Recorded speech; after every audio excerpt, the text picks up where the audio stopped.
Assalamualaikum warahmatullahi wabarakatuh. Bertemu lagi dengan channel CJ Karoliani. Kali ini kita bertemu lagi untuk membahas kembali prediksi soal PPPK Kompetensi Pedagogik Guru PPKN tahun 2023. Oke, tanpa menunggu lama lagi, kita langsung mulai di nomor satu.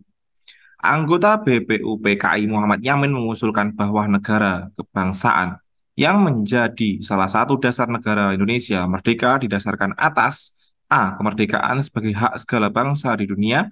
B. Kemauan untuk merdeka dan lepas dari penjajahan. C. Politik etis penjajahan Jepang dan ikatan keturunan. D. Kekuasaan negara yang mengatur kepentingan warganya. E. Perjalanan sejarah dan kondisi sosiologis bangsa.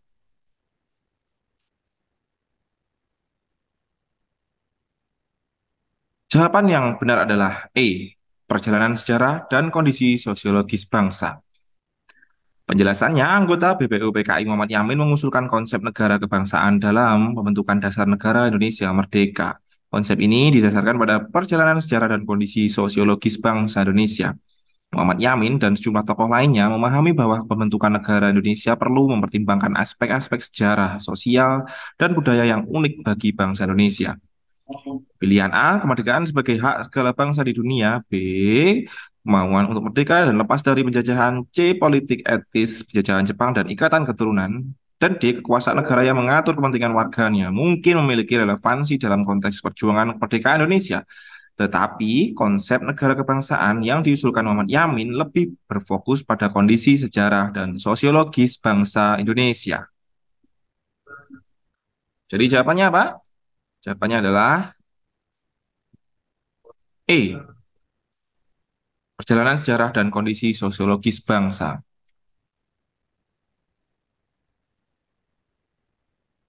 Nomor dua, kemajuan ilmu pengetahuan dan teknologi menjadikan persatuan dan kesatuan bangsa dalam NKRI menjadi dinamis. Menurut saudara, faktor pendorong persatuan dan kesatuan bangsa dalam Negara Kesatuan Republik Indonesia dalam konteks kekinian adalah A. Adanya berbagai kegiatan pengentasan kemiskinan. B. Keterbukaan dalam kehidupan berbangsa dan bernegara. C. Pelibatan warga negara dalam penentuan kepala daerah. D. Adanya responsibilitas dan akuntabilitas dalam penyelenggaraan kepemerintahan. E. Pengakuan adanya keberagaman budaya.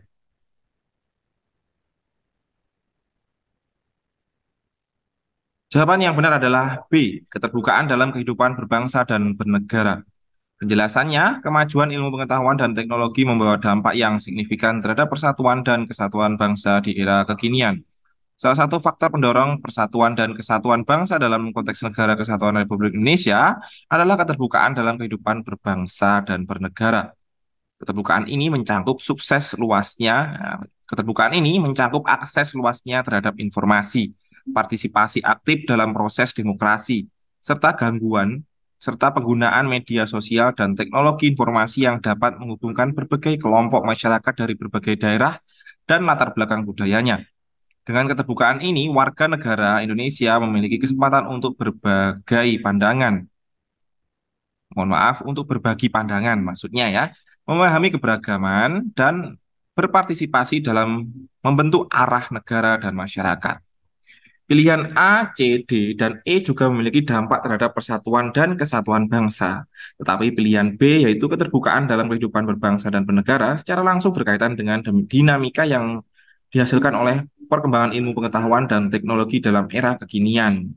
Jadi jawaban nomor dua adalah B, keterbukaan dalam kehidupan berbangsa dan bernegara.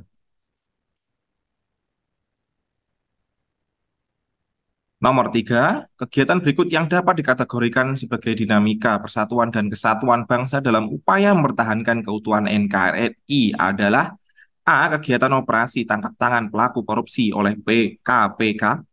B. Penangkapan pelaku penyebar ujaran kebencian, WAP. C. Penyampaian informasi melalui aplikasi sosial media.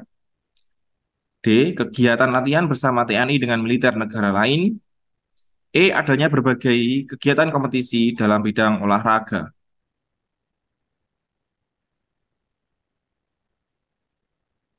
Jawaban yang benar adalah D. Kegiatan latihan bersama TNI dengan militer negara lain. Penjelasannya, kegiatan latihan bersama TNI, Tentara Nasional Indonesia, dengan militer negara lain dapat dikategorikan sebagai dinamika persatuan dan kesatuan bangsa dalam upaya mempertahankan kebutuhan NKRI. Ini karena kerjasama militer dengan negara lain melalui latihan bersama dan pertukaran pengalaman membantu memperkuat hubungan dan kerjasama antar negara dalam menghadapi ancaman keamanan bersama. Pilihan A, kegiatan operasi tangkap tangan oleh pelaku korupsi oleh KPK, B, penangkapan pelaku penyebar ujaran kebencian, dan C, penyampaian informasi melalui aplikasi sosial media adalah langkah-langkah penting dalam menjaga integritas dan stabilitas internal negara, tapi tidak secara khusus berkaitan dengan kerjasama militer. Pilihan E, adanya berbagai kegiatan kompetisi dalam bidang olahraga lebih menyangkut dinamika sosial dan olahraga, tapi tidak langsung berkaitan dengan upaya mempertahankan keutuhan NKRI seperti yang terkait dengan pilihan D. Jadi nomor 3 adalah D. Kegiatan latihan bersama TNI dengan militer negara lain. Nomor 4, kebijakan otonomi daerah menjadikan daerah mempunyai kesempatan untuk menentukan kepala daerah sesuai dengan karakteristik daerah masing-masing. Fenomena tersebut didasari tujuannya A. Peningkatan kesejahteraan masyarakat di masing-masing daerah. B. Menjadikan terjadinya peningkatan partisipasi masyarakat dalam pembangunan. C. Peningkatan eksploitasi sumber daya alam di daerah. D. Mengurangi beban pemerintah pusat dalam melaksanakan pembangunan. E. Mengurangi dominasi keterlibatan SDM dari daerah lain.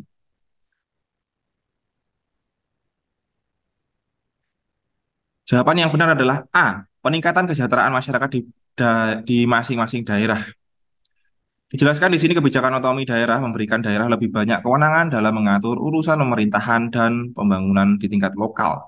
Tujuan utama dari otonomi daerah adalah untuk meningkatkan kesejahteraan masyarakat di masing-masing daerah.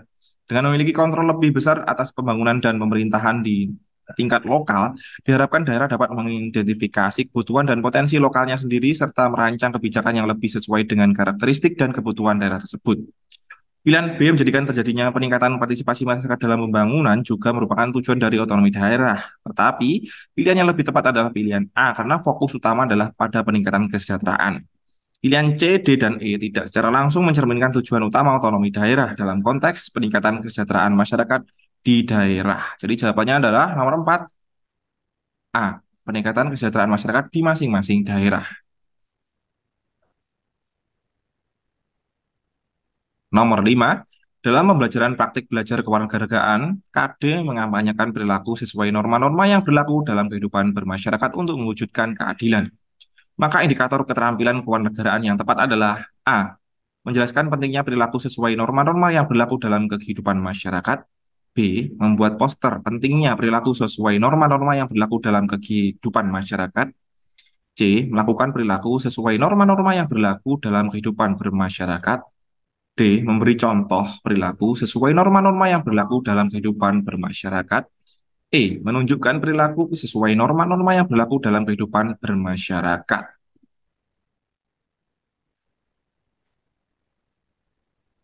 Jawaban yang paling tepat adalah D. Memberi contoh perilaku sesuai norma-norma yang berlaku dalam kehidupan bermasyarakat. Di sini dijelaskan indikator keterampilan kewarganegaraan yang tepat pada KD mengamanyakan perilaku sesuai norma-norma yang berlaku dalam kehidupan bermasyarakat untuk mewujudkan keadilan adalah memberi contoh perilaku sesuai norma-norma yang berlaku dalam kehidupan bermasyarakat. Ini mencerminkan kemampuan siswa untuk mengidentifikasi dan menyajikan contoh-contoh perilaku yang sesuai dengan norma-norma yang berlaku, yang akan membantu mewujudkan keadilan dalam bermasyarakat. Pilihan A, B, C, dan D juga terkait dengan pembelajaran kewarganegaraan, tetapi pilihan D yang berkaitan dengan memberi contoh perilaku sesuai norma-norma yang lebih sesuai dengan indikator yang diberikan. Jadi jawaban nomor 5 adalah D.